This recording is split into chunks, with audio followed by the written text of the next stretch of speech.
কেন তিনি আপনাকে হারপিকের বোতল দেখালেন, কেন আপনি খেপে গেলেন? আমাকে কখনো হারপিক মজুমদার বলা হয়, আমাকে কখনো আওয়ামী লীগের দালাল বলা হয়, আমাকে কখনো বলা হয় যে আওয়ামী লীগের বাচ্চাটা গোলাম বলা হয়। মানে যে গালিগালাজটা আপনিও করেছেন সেটির জন্য কি আপনি অনুতপ্ত হন? তখন তো আসলে সেই উপদেষ্টা পরিষদ ছিলই না, যে ৫ থেকে ৮ই আগস্টের গণহত্যা মানবতা বিরোধী অপরাধের জন্য অভিযোগ করছেন, কিন্তু তখন তো এই উপদেষ্টা পরিষদ ছিলই না, তাদের কেন নাম অন্তর্ভুক্ত করা হলো?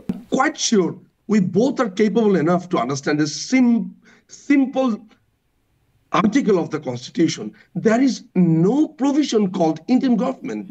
৫ থেকে ৮ই আগস্ট পর্যন্তই দেখছেন, তার আগের যে হত্যাকাণ্ডগুলো হয়েছে সেগুলো প্রসঙ্গে কি আপনারা উদ্বিগ্ন না, বা সারা হ্যাঁ, দেশের এত মানুষ রাস্তায় নেমে আসছে, সবাই আসলে জঙ্গি আপনার কাছে আইনি অনেকগুলো গুরুত্বপূর্ণ বিষয়ে প্রশ্ন করতে চাইবো, কিন্তু শুরু করি একটি অগুরুত্বপূর্ণ কিন্তু আলোচিত যেটি একটা বিষয় নিয়ে। সম্প্রতি একটি টক শোতে বেশ ভাইরাল হয়েছে, সেখানে সেই বিষয়টি নিয়ে একটু যদি আপনি বলেন, যে সেই টক শোতে অনলাইন অ্যাক্টিভিস্ট সাইদ আব্দুল্লাহ তিনি আপনার সাথে কথা বলতে বলতে একটি হারপিকের বোতল আপনাকে দেখাচ্ছিলেন এবং তাতে আপনি খুব ক্ষেপে গেলেন।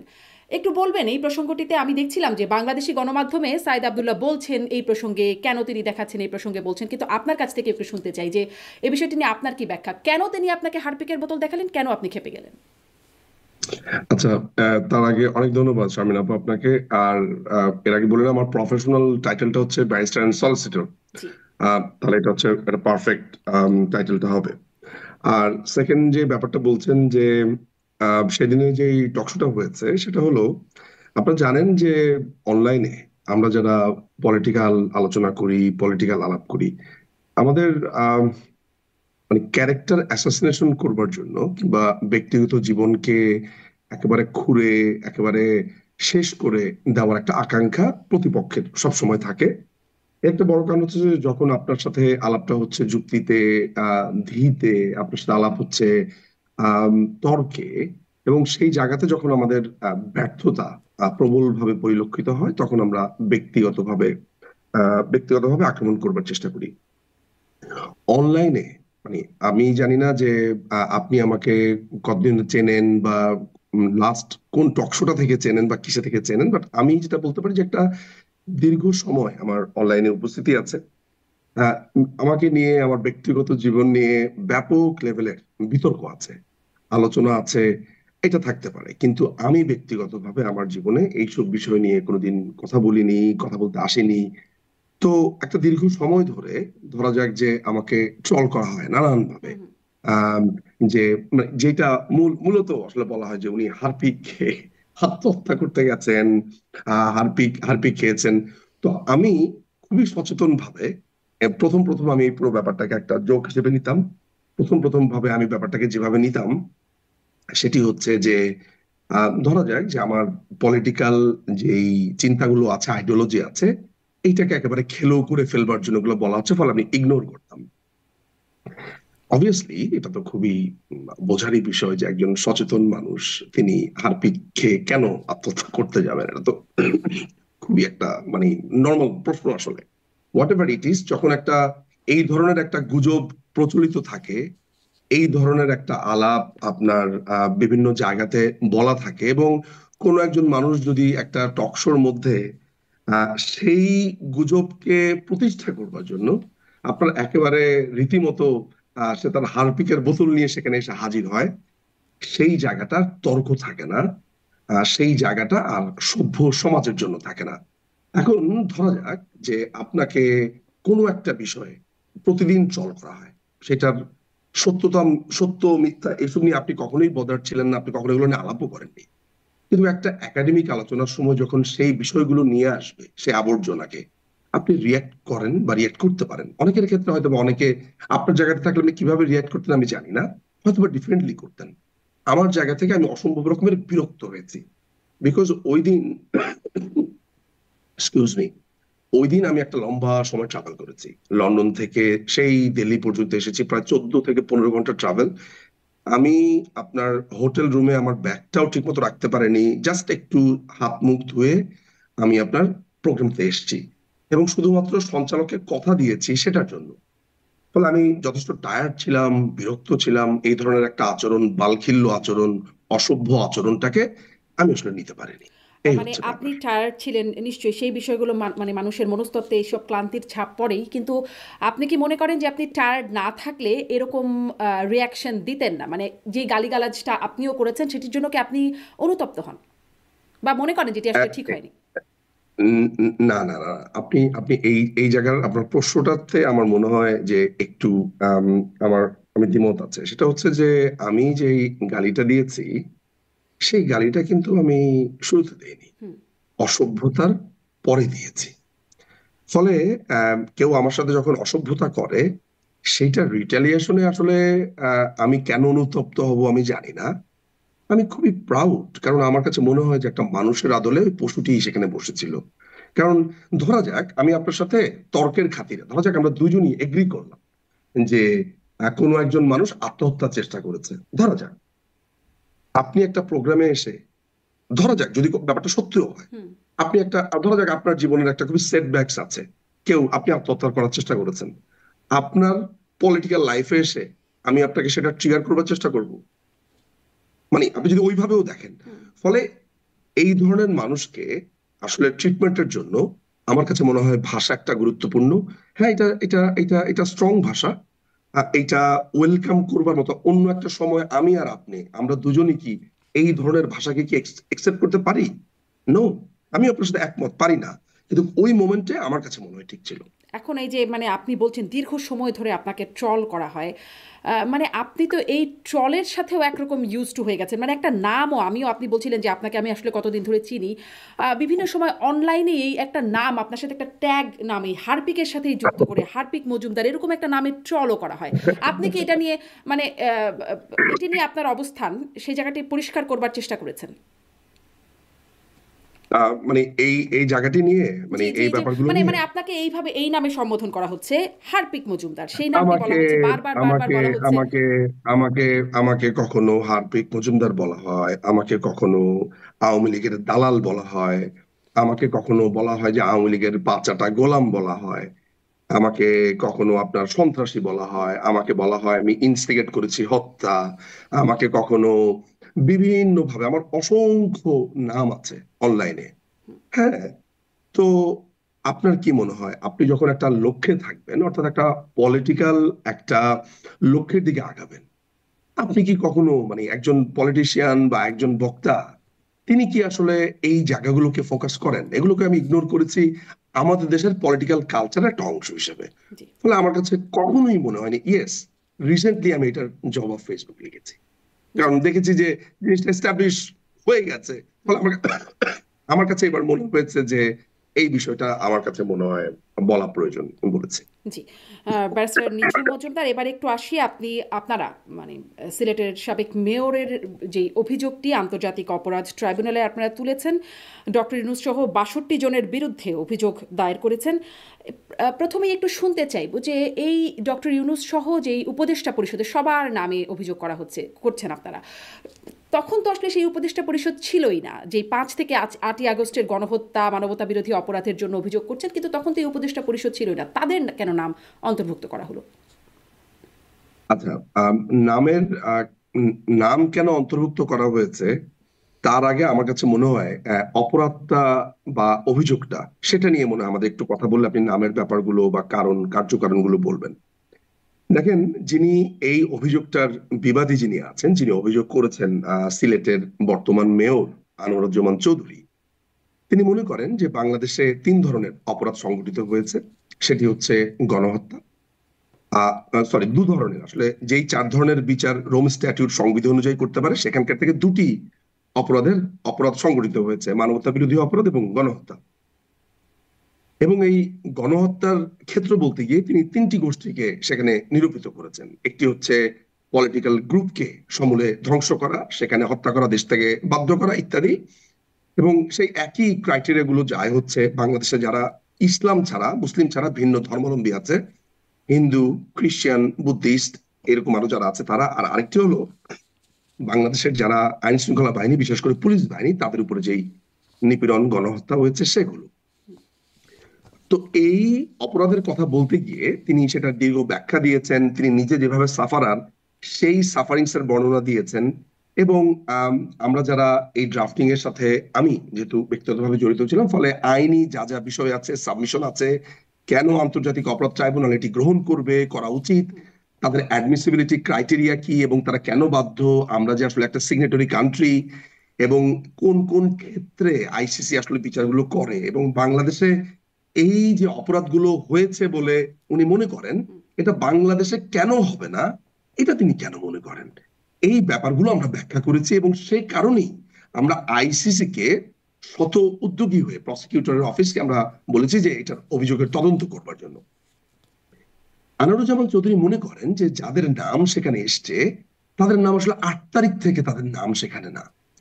তিনি মনে করেন এই মানুষগুলো একটা শুরু থেকে, অর্থাৎ এই পুরো প্রক্রিয়াটার সাথে যে ম্যাট্রিকুলাস ডিজাইন প্ল্যানের কথা ইউনুস বলেছেন, সেটার সাথে পুরোপুরি জড়িত তারা। অর্থাৎ তার যে এই পরিষদ গঠন হবে, তারা যে এই পুরো কর্মকাণ্ডটা করবেন, এইভাবে তারা উপদেষ্টা মন্ডলী গঠন করবেন, এটা অনেক আগের থেকে নির্ধারিত। সেই কারণে তিনি তাদেরকে এই পরিকল্পনার অংশ, এই ঘটনার অংশ হিসেবে সেখানে তিনি আমাদেরকে সাজেস্ট করেছেন, আমরা সেখানে নামগুলো উল্লেখ করেছি। বাট আইসিসি যখন এটা তদন্ত করবে, আইসিসি আরো নাম যোগ করতে পারে, আবার আরো কারো নাম বাদও দিয়ে দিতে পারে। এটা আইসিসি তদন্ত সাপেক্ষে। বাট আনোয়ারুজ্জামান চৌধুরী যাদের যাদের নাম মনে করেন তাদের নাম দিয়েছেন। জি, মানে তিনি মনে করছেন বলেই এই নামগুলো এই রাইট, রাইট, মামলায় বা অভিযোগে অন্তর্ভুক্ত করা হচ্ছে। আপনারা বলছি ৫ থেকে ৮ই আগস্ট পর্যন্ত এই গণহত্যা বা মানবতা বিরোধী অপরাধ যেটি আপনারা অভিযোগে বলছেন, মানে এই ৫ থেকে ৮ই আগস্ট পর্যন্তই দেখছেন। তার আগের যে হত্যাকাণ্ডগুলো হয়েছে সেগুলো প্রসঙ্গে কি আপনারা উদ্বিগ্ন না, বা সেগুলোর প্রসঙ্গে আইনি ব্যবস্থা নেবার কোনো চিন্তা কি আপনারা করেন? একদম। আমরা আমাদের ড্রাফটিং এ আমরা পুরো সময়টা, অর্থাৎ জুন মাসের 23 বা 24 তারিখ থেকে যে আন্দোলনটা শুরু হয়েছে, আমরা বলেছি একদম আন্দোলনের শুরু থেকে 8ই অগস্ট পর্যন্ত যাতে তদন্ত করা হয়। আমরা পুরো সময়টার কথা বলেছি। 5 থেকে 8ই অগস্টকে আমরা স্পেসিফিক বলছি এই কারণে, কারণ 3 দিনের অপরাধের বিচার সরকার বলেছে সরকার করবে না। অর্থাৎ যদি 5 তারিখ পর্যন্ত বাংলাদেশ আওয়ামী লীগ সরকার থেকে থাকে, যদি সেখান থেকে থাকে, আমরা বলেছি যে এই কথাটা তো শুধুমাত্র আনোয়ারুজ্জামান চৌধুরীর বক্তব্য তাও না। মাননীয় প্রধানমন্ত্রী, বর্তমান বাংলাদেশের যিনি প্রধানমন্ত্রী, তিনি যখন ঢাকা একটি বক্তৃতা বলেছেন যে আপনার কোনো একটা প্রোগ্রাম উদ্বোধন করতে গিয়ে 30শে জুলাই তিনি আন্তর্জাতিক যে পরিমণ্ডল যারা আছেন, ইউনাইটেড নেশনস, আইসিসি, তাদের পর্যন্ত সাহায্য চেয়েছেন তদন্তের জন্য। অর্থাৎ মাননীয় প্রধানমন্ত্রী শুরু থেকেই ওপেন ছিলেন। ওই একই টোনটা আমরা সেখানে বজায় রেখেছি। আমরা এই পুরো সময়টার আসলে এনকোয়ারি চেয়েছি। আপনি বর্তমান প্রধানমন্ত্রী, বর্তমান মেয়র, বারবার বর্তমান বলছেন, আসলে বর্তমান কেন বলছেন? তারা তো 5ই আগস্ট মানে আর তারপর থেকে সাবেক হয়ে গেছেন। কিভাবে? কোন আইনে? সুপ্রিম কোর্ট রেফারেন্সে তার মতামত জানিয়েছে এবং সেখানে স্পষ্ট করা হয়েছে যে সুপ্রিম, প্রথমত দুটো জিনিস বুঝতে হবে শামিনা আপা। সুপ্রিম কোর্টের reference will not dictate our constitution. কেমন? Supreme court is a guardian of the constitution, ঠিক আছে, কিন্তু তিনি চাইলেই আমাদের সংবিধান বদলে ফেলতে পারবেন না। আপনি জানেন সাম্প্রতিক সময়ে যে একটা নথি রেফারেন্স কল করা হয়েছে, যে কে তাকে এটা চেয়েছে, কে আবেদন করেছে, সেই নথি দেওয়া হোক, সেটা কিন্তু সুপ্রিম কোর্ট দিতে পারেনি।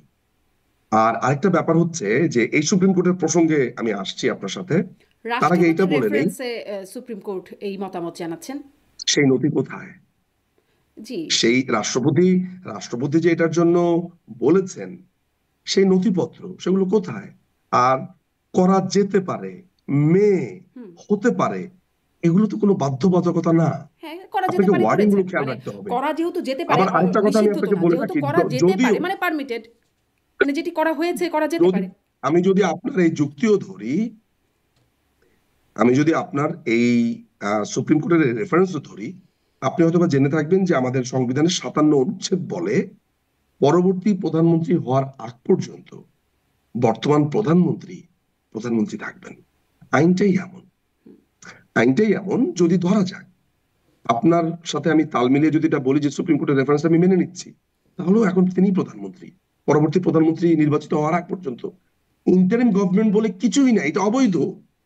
আমি আর আপনি, আমাদের দুজনের যদি সৌভাগ্য হয়, আমরা দুজন এটা দেখে যাব যে এই এই ইন্টারিম গভর্নমেন্টকে কিভাবে অবৈধ ঘোষণা করা হয়েছে, ভবিষ্যতে কিভাবে তারা আমাদের এই পুরো রাজনীতিতে একটা ভয়ঙ্কর বিস্ফোরা তৈরি করেছে, যেটা ইনডেমনিটি অধ্যাদেশের আগে যে আপনি জানেন যে আমাদের পঞ্চম সংশোধনী বাতিলের পর পঞ্চম সংশোধনী বাতিল করা হয়েছিল।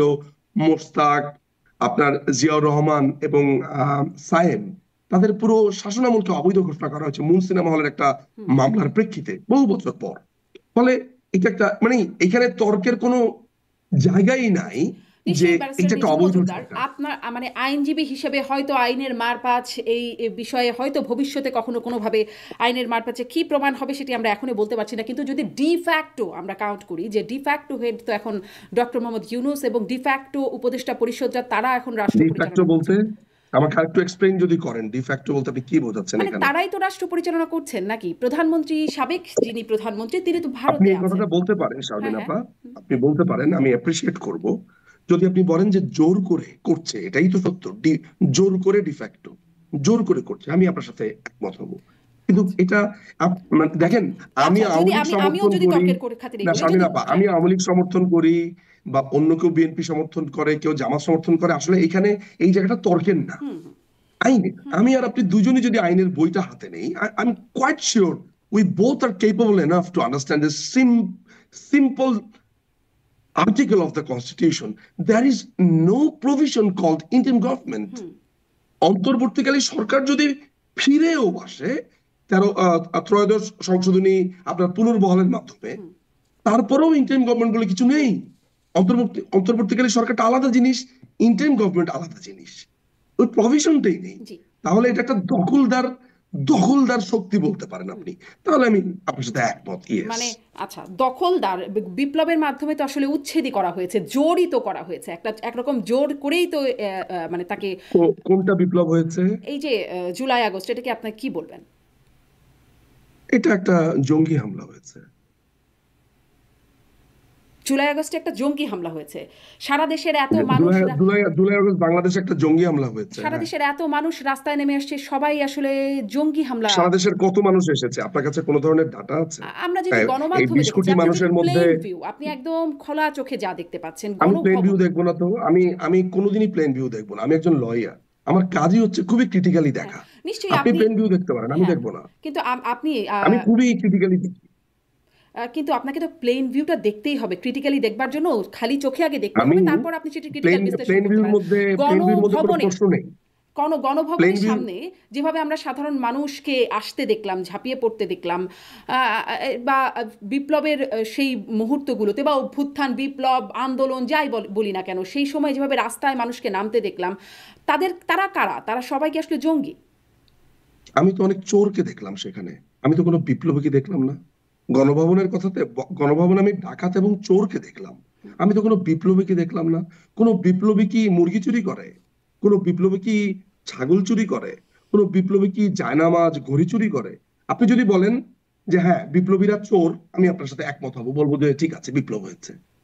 বিপ্লবীরা তো চুরি করে না, বিপ্লবীরা বিপ্লব করে, বিপ্লবীরা সমাজ বদলায়, বিপ্লবীরা সমস্যার সমাধান করে, মানুষকে আশ্বস্ত করে। কিন্তু বিপ্লবীরা তো মুরগি চোর না, বিপ্লবীরা তো হাঁস চোর না, মাছ চোর না, বিপ্লবীরা তো ধ্বংস করে না। গণভবন তো সরকারি সম্পত্তি, গণভবনের ব্যক্তিগত স্টাফ বাদে বাকি সবকিছু তো সরকারি সম্পত্তি। বিপ্লবীরা তো চোর না। তাহলে আপনাদের কিছু চোরের কথা, চোরকে জি, আপনি বিপ্লবী মানে বলছেন? কিছু চোর, হ্যাঁ নিশ্চয়ই নিন্দনীয়, হাঁস, মুরগি, ছাগল কিছু এগুলো চুরি করে নিয়ে কিছু যাচ্ছে। আপনার যে পালং শাক হ্যাঁ, চুরি করেছে, যে সরিষা ক্ষেত থেকে সরিষা চুরি করেছে, যে তেলের বোতল চুরি করেছে, যে একটা স্পন্সর বাথরুমের স্যান্ডেল চুরি করেছে, যে বদনা চুরি করেছে, এই বদনা চোর বিপ্লবী। শ্রীলঙ্কায় কি ও, হয়েছে? শ্রীলঙ্কায় আসলে সেটিকে আপনি কি বলবেন? আমি আমি আমি শ্রীলঙ্কা নিয়ে কথা বলতে গেলে নিকারাগুয়া নিয়ে কথা বলবো, আপনি বলবেন আমার সাথে? আপনার সাথে আমি কথা বলবো আয়াতুল্লাহ খোমেনিকে নিয়ে। চলেন, let's talk about Peru, let's talk about Nicaragua, Argentina. আপনি বিপ্লব যদি মেলাতে চান, আজকে আমি বাংলাদেশের সমস্ত বিপ্লব নিয়ে কথা বলবো। আপনার শ্রীলঙ্কাতে আচ্ছা, পদ্মা তাহলে চুরি করেছে, হ্যাঁ, বদনা চুরি করেছে। না, বদনা চুরি করেনি, কিন্তু আমরা তো তাহলে দেখেছি যে সেখানে কিভাবে মানে তাহলে বিছানায় শুয়ে কিভাবে দখলদারিত্ব তাহলে হচ্ছে, আমরা খাওয়া নিশ্চয়ই দাওয়া হচ্ছে। শ্রীলঙ্কার তাহলে তো নিশ্চয়ই আমরা শ্রীলঙ্কার এই আন্দোলনটাকে বদনা চোরদের আন্দোলন বলতে পারি না। সেটা আলাদা জিনিস, প্রেক্ষাপট আলাদা। এটা তো চোর।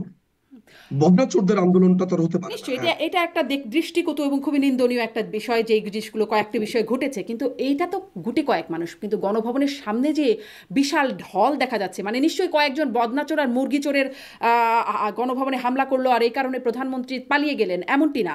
নিশ্চয়ই এই পরিমাণ মানুষ ছিল, এরকম একটা প্রেশার ছিল বলেই তখন এত ক্ষমতাময়ী প্রধানমন্ত্রী তখন তাকে দেশ ছেড়ে এভাবে করে একরকম আপনার সরে যেতে হবে। আপনার শব্দ চয়নে আমি একটু দ্বিমত পোষণ করব। মাননীয় প্রধানমন্ত্রী পালিয়ে যাননি। মাননীয় প্রধানমন্ত্রী এই চোর, ডাকাত এবং জঙ্গিদের আক্রমণে তাকে বাংলাদেশের যারা সুরক্ষা দেয়, আইন শৃঙ্খলা বাহিনী, তারা তাকে এক স্থান থেকে আরেক স্থানে স্থানান্তর করেছেন, উদ্ধার করেছেন। কারণ আপনি কখনো শুনেছেন যে কেউ পালিয়ে যায়, পালিয়ে যাওয়ার সময় বাংলাদেশেরই এয়ারফোর্সের অফিসারদেরকে নিয়ে তিনি পালিয়ে যান? শুনেছেন কখনো? এবং তারা কিন্তু চাকুরিতে আছেন। আপনার ব্রিগেডিয়ার জেনারেল খালিদ কামাল, তারপর আরো যারা আছেন, পিজিআর এর কমান্ডার, তারপরে আরো যারা যারা আপনার বিমান বাহিনীর চিফ যিনি আছেন, তারপর সেনাবাহিনীর চিফ যিনি আছেন, তারা তো সবাই অকিবহাল। তাহলে তারা তাকে নিরাপদে উদ্ধার সেনাবাহিনীর করছেন। চিফ বলেছেন যে বাংলা তিনি যে দেশ ছেড়ে চলে যাচ্ছেন এই বিষয়টি তার জানা ছিল না। এই জায়গাটা আপনাদের একটু ক্লিয়ার হয়ে নিব। হুম। প্রথমে এটা আমি ক্লিয়ার হবো, এই যে আপনি বলেছেন পালিয়ে গেছেন, তাহলে আপনাদের সংজ্ঞাগুলো তো বড় অদ্ভুত। বিপ্লবী সংজ্ঞা চোর, যারা চুরি করেছে তাদেরকে বিপ্লবী বলছেন। বাংলাদেশের ইকুইপমেন্ট ব্যবহার করে, বাংলাদেশের আকাশসীমা ব্যবহার করে, বাংলাদেশের এয়ারক্রাফট ব্যবহার করে, বাংলাদেশের আর্মি নেভি, তাদেরকে ব্যবহার করে প্রধানমন্ত্রী পালিয়ে গেলেন। প্রধানমন্ত্রী এই মুহূর্তে আছে নিরাপদ স্থানে, তিনি এখনো বাংলাদেশের প্রধানমন্ত্রী। এই জঙ্গি হামলা কেটে গেলে, অচিরেই কেটে যাবে, তিনি বাংলাদেশে ফিরবেন। আর আপনি যে মানুষের কথা বলছেন এটা আপনি খালি চোখে দেখতে পাচ্ছেন। আমি তো দেখতে পাই যে বাংলাদেশের উত্তরাঞ্চলে, দক্ষিণাঞ্চলে লক্ষ লক্ষ লোক সেদিন রেডি ছিল। কেন আপনি গোপালগঞ্জে লক্ষ লক্ষ লোককে দেখেন নাই? ফরিদপুর, শরীয়তপুর, মাদারীপুর। মাননীয় প্রধানমন্ত্রী দেশরত্ন শেখ হাসিনার একটা নির্দেশের অপেক্ষা করছিলেন, কিন্তু রক্তের উপর দাঁড়িয়ে মাননীয় প্রধানমন্ত্রী তো রাজনীতি করবেন না। বাংলাদেশকে, বাংলাদেশে যদি প্রধানমন্ত্রী চাইতেন, যদি চাইতেন, যদি চাইতেন, আপনার কি মনে হয় উনি যদি একটা ডাক শুধু দিতেন, যার যা কিছু আছে ঝাঁপিয়ে পড়ো, আপনার কি মনে হয় 10, 15, 20, 30, 40, 1 লক্ষ লোক নিহত হতো না? মাননীয় প্রধানমন্ত্রী তো সেই রক্তের উপর দাঁড়িয়ে ওই মুহূর্তে দেশ শাসন করবেন না। প্রধানমন্ত্রী তিনি অপেক্ষা করবেন, সমাধানের চেষ্টা করা হচ্ছে, দেখা যাক কি হয়। জি, কিন্তু আমরা যেটি তখন প্রধানমন্ত্রীর যেই বক্তব্যগুলো আমরা দেখতে পাই এবং তার আগে মন্ত্রীদের যেই অবস্থান দেখতে পাই, বল প্রয়োগের নীতিতে তো ছিলেন সাবেক প্রধানমন্ত্রী তখন। শেষ মুহূর্ত পর্যন্ত তার যে ট্রান্সক্রিপ্ট পাওয়া যায় কথোপকথনের, সেখানে দেখা যাচ্ছে যে তিনি বলছেন পুলিশ পারছে, অন্যান্য বাহিনীগুলো পারছে না কেন, আরও শক্ত হবার জন্য, আরও বল প্রয়োগ করবার জন্য। এমন বক্তব্য তো আসছে, সেগুলোকে অস্বীকার করবেন? মাননীয় প্রধানমন্ত্রীর যেই টেলিফোন কনভারসেশনটি কি আপনি বলছেন, তার কনভারসেশন, এটা কি আপনি কোনো ল্যাবে টেস্ট করেছেন? আপনি অস্বীকার করছেন এটা? আমি অস্বীকার, স্বীকার, আপনি স্বীকার করছেন? আমি মানে আপনি জানি না, নিশ্চিত? মানে টেলিফোন কনভারসেশন অনেক আপনি কিছু। জানেন না, তাহলে আপনি আমাকে কেন বলছেন আমি অস্বীকার করছেন? আপনি মানে বলেন যে হ্যাঁ আমি নিশ্চিত। আমি নিশ্চিত না, আপনি স্বীকার করবেন বা অস্বীকার করবেন, আমি আপনাকে আপনি জিজ্ঞাসা করছি। আপনি নিশ্চিত না, আপনি নিজে আপনি অস্বীকার করছেন, তা আমাকে কেন? তার মানে আপনার মতো আমার অবস্থান। ও আচ্ছা, কারণ আমরা জানি না, আপনিও নিশ্চিত না? আমরা দুজনের কেউই জানি না, বিকজ এটা কোনো ল্যাবে প্রমাণিত না। হুম। উনার কন্টেন্ট টেস্ট হয়নি, এটা উনার কণ্ঠ কিনা তাও আমরা জানি না। এটার কোনো ধরনের, আমি তো একজন আইনজীবী, আমি তো হুম। সাধারণের মতো কথা বলতে পারি হুম। না, হুম। তাই আচ্ছা, না? আচ্ছা, কিন্তু আমরা সেই সময় মানে তখন তৎকালীন যে স্বরাষ্ট্রমন্ত্রী তার অবস্থানটি তো আমরা অন্ততপক্ষে দেখেছি, সেখানে ল্যাবে টেস্ট। কোনটা? মানে আমরা দেখেছি যে পুলিশের একজন কর্মকর্তা ইকবাল, সম্ভবত তার নেম প্লেট থেকে দেখা যাচ্ছে যে তার নাম ইকবাল, তিনি স্বরাষ্ট্রমন্ত্রীকে রিপোর্ট করছেন, ব্রিফ করছেন স্বরাষ্ট্রমন্ত্রীকে। তখন পাশে দাঁড়িয়েছিলেন পুলিশের আইজি চৌধুরী আব্দুল আল মামুন সহ আরও পুলিশ সদস্যরা ছিলেন তাকে পরিবেষ্টন করে, এবং সেই পুলিশ সদস্য রিপোর্ট করছেন যে গুলি করে করে লাশ ফেলতে হচ্ছে। সমস্যা হচ্ছে একটাকে মারলে একটাই মরে, একটাই যায়, বাকিটি থাকে, এটা হচ্ছে সমস্যা এবং এটা হচ্ছে আতঙ্কের বিষয়। এই বিষয়টা রিপোর্ট করছেন এবং স্বরাষ্ট্রমন্ত্রী তখন এভাবে মোবাইলটা দেখছেন এবং ভিডিওগুলো দেখছেন। মানে এখান থেকে আসলে এটা তো প্রমাণিতই আমি হয়ে যাচ্ছে আমি খালি আমি চোখে আমি দেখে। এই ব্যাপারটা সম্পর্কে সম্যক অবগত আছি। আপনি সম্ভবত এই ব্যাপারটাতে, আমি এখন বুঝতে পারছি আপনি আপডেটেড না, হয়তো এটার ব্যাপারে আমি বলছি। হুম। যাত্রাবাড়িতে দুজন পুলিশ অফিসারকে আপনার মেরে ঝুলিয়ে দেওয়া হয়েছে। ওই লাশের সামনে কাউকে আসতে দেওয়া হচ্ছিল না। যেই চোর ডাকাত যারা আছে, জঙ্গি যারা আছে তাদের, এবং যে 700-800 জঙ্গিকে ছেড়ে দেওয়া হয়েছে, হুম। মানে এরকম অনেকেই আমরা ধারণা করি আসতে দিচ্ছিল না। তখন পুলিশের তো একটা সময় বল প্রয়োগ করতে হবে, বল প্রয়োগ করবার ট্রাই করছে, কিন্তু তারা সরে যাচ্ছে না। অর্থাৎ পুলিশ যদি গুলি করতো তাহলে কিন্তু একটারে ফালাই আরেকটা দাঁড়া থাকে, তা হতো না। এই যে মারার কথা বলছে, সেটা লাঠি দিয়ে মারার কথা হতে পারে, ছররা গুলির কথা হতে পারে, কিন্তু 7.62 বাটে যেটা দিলে মানুষ মারা যায়, সেইটার কথা যে বলছে সেটা নিশ্চিত না। এক নাম্বার। কিন্তু একটাকে গুলি করি, একটাই মরে, একটাই যায়, মানে মরে তো কিন্তু এমন গুলিই তো কিন্তু করছেন আপনাকে যাতে মাথায় মরছে। রাখতে হবে, আপনার একজন কলিগকে যদি মেরে উল্টো ঝুলিয়ে রাখে, আমি যদি কমান্ডো হই ওই ভবনের, আমি কি করব? চেয়ে চেয়ে আমি মজা দেখবো? আমি তো ওদেরকে মারার জন্যই যাবো, কারণ আমাকে রাখাই উচিত। আপনার আপনার সুরক্ষার জন্য মাননীয় প্রধানমন্ত্রী, এই আইন শৃঙ্খলা বাহিনীর কাজ কি? মানুষের সুরক্ষার জন্য দুজন পুলিশ অফিসারকে মেরে উল্টো ঝুলিয়ে রাখা হয়েছে। কি আশ্চর্য! ওটা নিয়ে আমরা কেউ কথা বলছি না। আমরা কথা বলছি মোবাইলে কি দেখা গেছে। খেয়াল করে দেখেছেন জর্জ ডব্লিউ বুশের পাছাতে একটা ফোড়া হয়েছে, আর ইরাকে 3 লক্ষ লোক মারা গেছে। সবাই জর্জ ডব্লিউ বুশের পাছাতে ফোড়াটা নিয়ে আলোচনা করবে। এটাই পৃথিবী। দুটো মানুষকে কি নৃশংসভাবে ঝুলিয়ে রেখেছে। শারমিন আপা, আমি আর না, কিন্তু আপনার কিন্তু এই দুজনের নৃশংসভাবে ঝুলিয়ে জীবদ্দশাতে রাখলো এই কেন? দৃশ্য বাংলাদেশে খুবই দেখেছি। খুবই জঘন্য ঘটনা, মানে এটি চিন্তা করলেও মানে গা শিউরে ওঠে। দুজন আমার পুলিশকে ধারণা মেরে, আপনিও যেমন ট্রমাটাইজ, আমিও হ্যাঁ, দুজন ট্রমাটাইজড। পুলিশকে মেরে ঝুলিয়ে হ্যাঁ, রাখা খুবই একটা তো মানে। পুলিশ এই সময় কি করবে আপা? কিন্তু পুলিশকে এই অবস্থার মধ্যে পড়তে হলো কোন প্রেক্ষাপটে? মানে কখন থেকে আসলে এই অবস্থা শুরু হলো? কেন মানুষ এভাবে রাস্তায় নেমে আসলো? এত মানুষ রাস্তায় নেমে আসলো যে নিয়ন্ত্রণের বাইরে চলে গেল। মানে সেই প্রশ্নগুলো যদি একের পর এক জিজ্ঞাসা করতে থাকি, তাহলে এটা শুরুটা কোথায়? কেন এরকম অবস্থা শুরু হলো?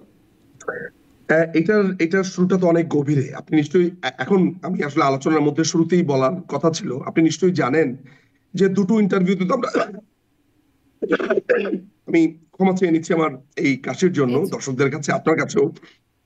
আমার শরীরটা একটু খারাপ গত কয়েকদিন ধরে। আচ্ছা, হাসিবুল ইসলাম নামে একটা ছেলে সমন্বয়কদের পরিষ্কারভাবে বলেছে, আমরা যদি মেট্রো রেল না পুড়িয়ে দিতাম, পুলিশদেরকে হত্যা না করতাম, তাহলে এটা সফল হতো না। আপনার মাসুদ নামে, আব্দুল্লাল মাসুদ কি ছেলেটার নাম, বা যাই হোক মাসুদ, এই মাসুদ আপনার নাগরিক মাসুদ টিভিতে হত্যা আমরা দেখতে সম্ভবত। পেয়েছি। সে বলেছে যে আমাদের এই পরিকল্পনা বহুদিন ধরে, আমরা এই ধরনের একটা ঘটনা ঘটাবো। তারপরে জঙ্গিদেরকে ছেড়ে দেওয়া হয়েছে 700-800 ভেঙে, তালা ভেঙে, শীর্ষ সন্ত্রাসীরা বের হয়ে গেছে। এরকম একটা ভয়ঙ্কর অবস্থা তৈরি করা হয়েছে খুনের জন্য, এবং তারা সশস্ত্র সংগ্রামের জন্য প্রস্তুতি নিয়েছে। তার মানে প্রস্তুতিটা অনেক লম্বা সময়ের। হ্যাঁ, আপনি যদি বলতে পারেন যে এই যে পুরো পরিকল্পনা, এইটা ঠেকাতে সরকার কি কিছুটা ব্যর্থ, আমি এই জায়গাতে একটা কথা বলবো যে হ্যাঁ, অনেকাংশে আমরা ফেল করেছি, জি। অনেকাংশে করেছি। কিন্তু কিন্তু এই ধরনের আক্রমণ যে করা হবে, অর্থাৎ আপনার সাথে যেমন পাকিস্তানি আর্মি আমাদের সাথে আলোচনা করবে এই ধরনের একটা কথা বলতে বলতে তারা শক্তি সঞ্চয় করেছে, তারা বাইরে থেকে অস্ত্র এনেছে, তারপর আমাদেরকে 25শে মার্চে অ্যাটাক করেছে। ঠিক একইভাবে আমাদের ক্ষেত্রে হয়েছে।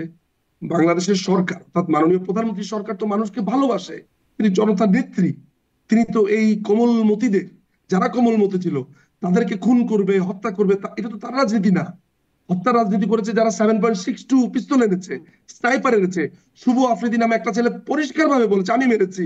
তারপর নাফিজুল হক নামে একটা ছেলে আছে, ওই যে ডয়চে ভেলের যেই প্রোগ্রামে যে সাক্ষী হয়েছিল, সেই ছেলেটা স্ট্যাটাস দিয়েছে সে তার ছাদ থেকে কিভাবে গুলি করেছে শটগান দিয়ে, ওপেন স্ট্যাটাস দিয়েছে আপা। এগুলো তো অসংখ্য প্রমাণ। সবচেয়ে বড় ব্যাপার, সমন্বয়করা বলেছে যে আমরা হত্যা করেছি। সমন্বয়করা বলেছে মানে যে সমন্বয়করা কোথায় এভাবে বললো আমরা হত্যা করেছি? এই যে পুলিশ হত্যা না করলে বিপ্লব হতো না, মেট্রো রেল না পড়ালে এটা হতো না। হুম। পুলিশ যদি হত্যা করা না হতো, মেট্রো রেল যদি না পোড়ানো হতো, তাহলে সফলতা হতো না, তাই তিনি বলছেন। রাইট, হ্যাঁ, পরে রাইট, পরে রাইট। তার ব্যাখ্যায় আবার তিনি বলছেন যে না, সেটা মানে তারা হত্যা করেছেন সেটি তিনি মিন করেন নাই। তিনি বলছেন এই বিষয়গুলো যদি না ঘটতো, সরকারের পক্ষ থেকে এটি ঘটানো হয়েছে। আমি এটার কোনো নিজস্ব কোনো ব্যাখ্যায় যাচ্ছি না, তারা যেই ব্যাখ্যা দিচ্ছেন সরকারের পক্ষ থেকে এটি ঘটানো হয়েছে, যার কারণে জনগণের ক্ষোভ আরো বেড়েছে এবং তারপরে এরকমটা হয়েছে। কিরকম হাস্যকর একটা কথা, সরকার মেট্রো রেল পোড়াবে, সরকার পুলিশকে মারবে। কিরকম একটা, আপনার কাছে মনে হয় না যে হ্যাঁ, সেটি এই ব্যাখ্যাটা আরো, না না হ্যাঁ, শারমিন আপা, আপনি কেন বুঝবেন না? না সেটি আপনি হতে পারে, সেটি আপনি হতে পারে। মানে, আমি আমি আসলে হ্যাঁ, মানে সেটি হতে হতে পারে পারে। কেন, মানে সরকার পুলিশকে হত্যা করবে নাকি? সরকার মেট্রো রেল পোড়াবে? এই 1500 মানুষ হত্যার ঘটনা ঘটলো সেখানে সেখানে পুলিশকে আমরা যে ভিডিওগুলোতে দেখলাম, পুলিশ ভ্যানে পোড়ানো হচ্ছে, পুলিশ ভ্যান থেকে লাশ ফেলা হচ্ছে, এই যে ঘটনাগুলো দেখলাম, সেই ঘটনাগুলোকে নিয়ে আপনারা বিশ্লেষণ করেন? আপনি 1500 হত্যাকাণ্ডের কথা যেটা বলেছেন সেটা নিয়ে আমার একটু দ্বিমত আছে। সেটা বেশিও হতে পারে, কমও হতে পারে। আমরা এখনো পর্যন্ত কোনো ধরনের ক্রেডিবল এনকোয়ারি পাইনি। আমি মোটামুটি রয়টার্সের একটা প্রতিবেদনে দেখছিলাম অ্যারাউন্ড, বলছে তারা অ্যারাউন্ড। রয়টার্স যে প্রতিবেদন দিয়েছে, আমরা সেই প্রতিবেদনটা তারা কিসের ভিত্তিতে দিয়েছে, কিভাবে তারা তথ্য সংগ্রহ করেছে, তাদের ডাটা কালেক্ট করবার পদ্ধতিগুলো কি ছিল, কতজন লোক নিয়োজিত ছিল, আমরা অনেকগুলো স্বতঃসিদ্ধ পদ্ধতির কথা জানি। কোন কোন অ্যাপ্লাই করেছে, কখন এসেছে, সেগুলোর কাজ কি, রেজাল্ট কি, ডাটা কোথায়, এগুলো আমরা কিছুই জানি না। ফলে রেডিওতে বলছে দেশে খাবার নাই, তাই দেশে খাবার নাই, ব্যাপারটা ওরকম আমি মানতে চাই না। আমি এগুলোর আসলে অ্যাজ এ লয়ার হিসেবে এগুলোর প্রমাণ চাই, যেটা নিয়ে আমি আর্গুমেন্ট করতে পারবো। আমি যদি তর্কের খাতিরে ধরে নেই যে অনেক মানুষ মারা গেছে, সেটা বাংলাদেশ আওয়ামী লীগের নেতাকর্মী, সাধারণ মানুষ, পুলিশ, জঙ্গিরা বেঁচে গেছে। জঙ্গিরা হত্যাকাণ্ডের শিকার হয়েছে বলে আমার মনে হয় না। তারা রাষ্ট্র ক্ষমতা দখল করেছে এবং এগুলোর বিচার হওয়া উচিত। জি, তারা রাষ্ট্রক্ষমতা দখল সে করেছে। কারণেই আমরা আন্তর্জাতিক আদালতে গেছি। জি। আপনি বলছেন যে ষড়যন্ত্র, মানে এটা অনেক আগের থেকেই চলছে। আসলে যদি এটা ষড়যন্ত্র হয়, এখন তো আসলে ষড়যন্ত্র না, সবাই প্রকাশ্যেই বলছে হ্যাঁ আমরা এটার মানে সবাই এটার বরং ক্রেডিট দাবি করছে যে এটার সাথে আমরা ছিলাম। বড় বড় রাজনৈতিক দলগুলো সবাই বলছে কে কার চেয়ে বেশি এটার সাথে সংযুক্ত ছিল, সেরকম একটা দাবি আমরা দেখতে পাচ্ছি সেখানে। আপনি কি বলবেন যে এটি না করে, ষড়যন্ত্র বলি, পরিকল্পনা বলি, এটি না করে আসলে উপায় কি ছিল তাদের হাতে, মানে সাধারণ মানুষের হাতে বা রাজনৈতিক দলগুলোর হাতে ক্ষমতার পরিবর্তন বা সরকারের পরিবর্তনের কি কোনো পথ বিগত সরকার খোলা রেখেছিল? মানে আপনার, মানে জনগণ যদি কোনো দলকে চায়, মানে আপনি তারপরে এটা চান যে সবাই উনাকে ভোট দেয় কেন, সবাই আওয়ামী লীগকে নির্বাচিত করে কেন? 14, 18, এই 24 জন্য আমার, সবগুলোতে সবাই জনগণ ভোট যেহেতু দিয়ে আওয়ামী লীগকে নির্বাচন ভোট করেছে। দেয় আমি এটা মানি না। মানে ব্যাপারটা আপনার কথা শুনে মনে হলো যে সবাই যেহেতু আওয়ামী লীগকে ভোট দেয় আমি এটা মানবো না, সবাই আওয়ামী লীগকে কেন ভোট দিব, আমি আজকে আর রাতে খাবো না, ব্যাপারটা ওরকম। আচ্ছা, 14, 18, 24 সবখানে আসলে সবাই আওয়ামী লীগকে ভোট দিয়ে নির্বাচন করেছে বলে আপনি মনে করেন? আওয়ামী লীগ 14 সালে অন্য কোনো দল আসেনি, ফলে স্বাভাবিকভাবেই আওয়ামী লীগ এককভাবেই ছিল। 24-এ আসেনি, এককভাবেই ছিল। এখন আমি তো আপনাকে, এটা তো বিয়ের বাড়ির দাওয়াত না যে আপনাকে আমি দাওয়াত দিয়ে নিয়ে আসবো যে আপনি খেতে আসেন, আমার বাড়ির ইনভাইটেশন। এটা তো একটা রাষ্ট্রের ব্যাপার। রাষ্ট্রের সংবিধানে যা আছে ওই অনুযায়ী ইলেকশন হয়েছে। ওই ইলেকশনে ওই ইলেকশনে ভোট হয়েছে, ভোটের রেজাল্ট যা হয়েছে তা। আর 18-র ইলেকশনে যারা এসেছে তারা পরাজিত হয়েছে। সিম্পল, মানে আসলেই কি খুবই এতটা, সিম্পল। আসলেই কি আপনি যতটা সিম্পল বলছেন সাধারণভাবে, আপনি কি কখনো মানুষের সাথে কথা বলার চেষ্টা করেছেন যে মানুষ কি এটাকে এতটাই সিম্পল হিসাবে দেখছে? মানুষ কি আসলে ভোট দিয়েছে বা দিতে পেরেছে এই নির্বাচনগুলোতে? আমি ইলেকশনের আগে, ইলেকশনের পরে বিভিন্ন আম, আমি আমি জানি না আপনি জানেন কিনা, এবার ইলেকশনের আগে আমি পুরো বাংলাদেশ ঘুরেছি। আমার কাছে প্রায় 1200 ইন্টারভিউ আছে। 1200 এই মুহূর্তে এই রুমে আমার হার্ড ড্রাইভে আছে। চাইলে আমি আপনাকে ব্যক্তিগতভাবে দেখাতে পারি আমার এই কথা সত্যতার জন্য। মানে এই 1200-র ভিতরে খুব সামান্য মানুষ তারা বলেছে যে তারা আওয়ামী লীগকে চায় না, তারা বাংলাদেশ আওয়ামী লীগকে চায়, তারা এই সিস্টেম সাপোর্ট করে, তারা দেশের উন্নতিকে সাপোর্ট করে। এবং আমার কাছে যে ভাইবটা আছে, হ্যাঁ বিরুদ্ধ মতামত আছে। অনেকে বলছে যে না এককভাবে ভোট হচ্ছে, সরকার ভোট করতে দিচ্ছে না, এরকম বলেছে। ট্রু, আপনি আজকে যেটা বলেছেন। কিন্তু আবার এটাও বলছে যে না ভোট হচ্ছে। এখন যেহেতু দুই রকমের মতামত আছে, তাহলে আপনার কনভিনিয়েন্ট অনুযায়ী আপনি আপনার কথাটা বলতে পারেন, আমি আমার কনভিনিয়েন্ট অনুযায়ী বলতে পারি যে হ্যাঁ আমার জনগণ তো চাচ্ছে। ফলে এটা নিরূপণ করবে কে? Let's talk. প্রধানমন্ত্রী তো জাতীয় সরকারের ডাক দিয়েছিল 2015 সালে, 14 সালে ইলেকশনের আগে, আপনি জানেন। বা আপনার সাবেক প্রধানমন্ত্রী খালেদা জিয়াকে তো বলেছিল যে আপনি আসেন আমরা একটু কথা বলি, আমরা একটা জাতীয় সরকার গঠন করি, আপনাদের দল বিভিন্ন দল থেকে করি, আপনার মনে আছে নিশ্চয়ই। এইটার পরেও তিনি শোনেন নাই। এখন ওই সরকারের ডাকি তো দিচ্ছে। তার মানে মাননীয় মাননীয় প্রধানমন্ত্রী তার সমস্ত কিছু করেছে। 2015 সালে তিনি জাতীয় সরকারের ডাক দিয়েছিল, সেটা তিনি শোনেন নাই। 2018 সালেও বলেছিল, শোনেন নাই। যদিও তারা পরে ইলেকশনে এসেছিল, কিন্তু জাতীয় সরকারের ডাক দেওয়ার পরে যদি একটা দল না শোনে, মাননীয় প্রধানমন্ত্রী কি করতে পারে বলেন? জি, আপনি মাননীয় আমাকে মাননীয় প্রধানমন্ত্রী, তৎকালীন প্রধানমন্ত্রী তিনি তার আন্দোলন, তত্ত্বাবধায়ক সরকারের জন্য তারা আন্দোলন করেছেন, সেখানে লগি বৈঠার আন্দোলন হয়েছে, ওইটাও একটা সংঘাতপূর্ণ বা প্রাণঘাতী আন্দোলন ছিল। সেই আন্দোলন করে তত্ত্বাবধায়ক সরকার ব্যবস্থাকে পুনর্বহাল করেছেন তিনি। তারপর যখন অন্য দলগুলো তত্ত্বাবধায়ক সরকার চাইলেন, তিনি ক্ষমতায় থাকলেন, তখন আর তিনি মানছেন না। মানে অন্য দলগুলো তো একই অবস্থানে, তারা তো আস্থা কেন রাখবেন? মানে আওয়ামী লীগ যদি বিএনপির উপর আস্থা না রাখতে পারে, বিএনপি কেন আওয়ামী লীগের উপর আস্থা রাখবে? এবং রাখতেও আচ্ছা, পারেনি। প্রথমে প্রথমে আপনাকে আমি এটা বলি যে লগি বৈঠার যে আন্দোলন বলছেন, লগি বৈঠার আন্দোলন হয়নি। বলবেন বাংলাদেশ আওয়ামী লীগের যে সিম্বল নৌকা, সেই নৌকার বিভিন্ন পার্টস নিয়ে সমর্থকরা এসেছে। যখনই আপনি বলছেন লগি বৈঠার আন্দোলন, তখন মনে হচ্ছে একটা অস্ত্র নিয়ে এসেছে। আসলে ব্যাপারটা ওরকম না। বাংলাদেশ আওয়ামী লীগের যে নৌকা, সেই নৌকার যে কেউ যদি এখন পাল নিয়ে আসে, আপনি বলবেন পালের আন্দোলন ছিল? আপনি কি বলবেন যে ছইয়ের আন্দোলন ছিল? নৌকার যে ছই আছে। মানে যা নিয়ে ফলে আসছে তাই বলছি, লগি বইটা নিয়ে আসছে, না লগি মানে বইটার না না আন্দোলন। না, পালও অনেকে যদি নিয়ে নৌকা আসতো নিয়ে হয়তো আসছে, বলতাম পালের অনেকে আন্দোলন। না না অনেকে অনেকে নৌকা হাতে করে নিয়ে আসছে। আপনি কি বলেছেন একবারও যে নৌকার আন্দোলন হয়েছে? না। আপনি যখন এই কথাটা বলছেন, একটা ন্যারেটিভ তৈরি হচ্ছে, সেই কারণে আমি রিটালিয়েশন করছি যে লুকি বুঝে আপনি অস্ত্র নিয়ে এসছে।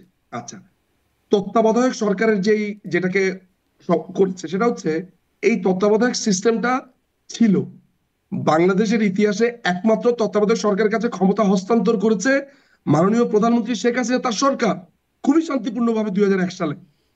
এরপরে তো গ্রেনেড হামলা হলো। এরপরে তারা যেটা করলো সেটা হচ্ছে যে তাদের পছন্দের, আপনারা জানেন যে যিনি অ্যাপিলেট ডিভিশনের প্রধান বিচারপতি অবসরে গেছেন, তিনি হবেন পরবর্তী আপনার প্রধান উপদেষ্টা, যিনি লাস্ট অবসরে গেছেন। ওই M K Hasan, K M Hasan. যাতে এম কে হাসান সাহেব যাতে শেষ বিচারপতি থাকতে পারেন, সেটার জন্য মানে ব্যাপারটা কি, যে আপিলেট ডিভিশনে আরো বিচারপতি ছিলেন যারা অবসর নিতেন। অবসর নিলে তারাই হতেন প্রধান উপদেষ্টা। যাতে তারা অবসর নিতে না পারেন, এই কারণে বিচারপতিদের বয়স বাড়িয়ে দিয়েছেন। তো বয়স 2 বছর বাড়িয়ে দেওয়ার ফলে তারা আর অবসর নিতে পারছেন না। তাহলে যুক্তি মতে লাস্ট অবসর প্রাপ্ত থাকেন এম এ হাসান, তো তাকে দিয়ে তারা ইলেকশন করবে।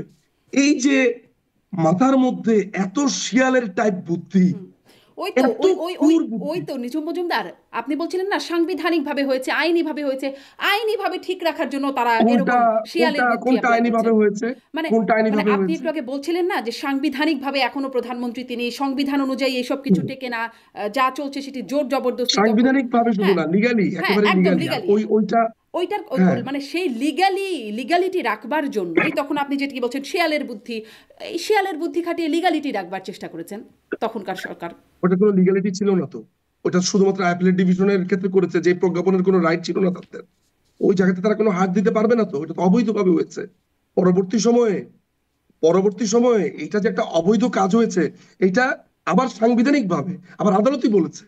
ফলে আপনি যে কথাটা বলেছেন তারা আইনত ভাবে করেছে, এটাও প্রমাণিত হয়েছে এটা আইনত ভাবে করেনি। আদালত তো এই কারণে আমি যখন বলেছি যেই এটা আইনভাবে সরকার হয়নি। থাকেন, খুবই দুঃখের বিষয় হচ্ছে তখন সেই রকম ভাবে কথা বলেন। এখনকার আদালতের দিকে তাকান, আগের শেখ হাসিনার আদালতের দিকে তাকান, তখন আগের আদালতকে অবৈধ বলা হয়েছে বা আগের আদালতের তাকালাম, আমি এখনকার। আমি আমি হ্যাঁ, আমি আমি তাকালাম। এবার আপনি আমাকে বলেন যে আপনি পৃথিবীর ইতিহাসে দেখেছেন ঢাকা ইউনিভার্সিটিতে পড়ে এরকম হাফ প্যান্ট পরা দুটো ছেলে এসে বলছে যে প্রধান বিচারপতি চেঞ্জ করে দিতে হবে দুপুর 1টার মধ্যে? হয়েছে? শেখ হাসিনা করেছে এটা?